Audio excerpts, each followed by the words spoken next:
President Vladimir Putin has hailed the first ever Russia-Africa summit a success, calling this a new chapter in relations between Russia and the African continent. At the conclusion of the two-day-long event in Sochi, a number of memoranda of understanding were signed. But, as our correspondent Julia Chapman reports, the event was light on concrete details. Friendship and solidarity. That's how the Russian president characterized his country's ties with Africa.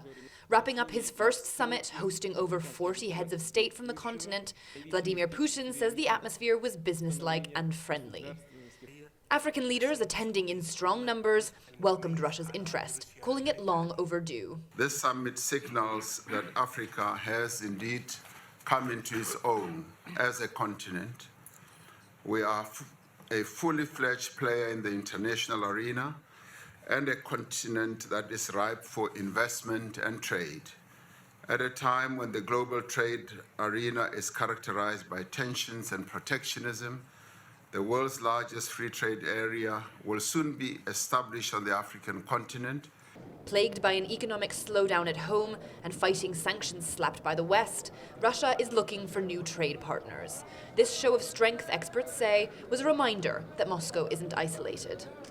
President Putin frequently repeats his vision of a multipolar world in which Russia and other countries would play a larger role on the international stage. It's a view African leaders appear ready to sign up to, having been received at this summit as equal partners. But beyond optics, this event has been light on deliverables.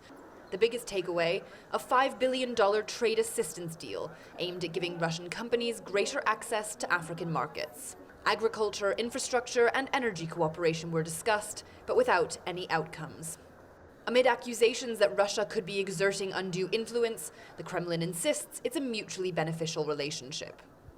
If we're talking about a partnership of equals, I think we have to stop referring to Africa's past and stop holding Africa's past against it. We have to acknowledge, I think there are many cultural factors that go into this. We have to acknowledge that there are many interesting practices that are happening now in Africa which Russia can learn from. Despite a lack of concrete outcomes, President Putin has hailed the inaugural event as a success. He says he plans to hold one every 3 years, with the next event likely to take place in South Africa. But the true test of Russia's Africa outreach will be in how it capitalizes on this momentum. Julia Chapman, CGTN, Sochi.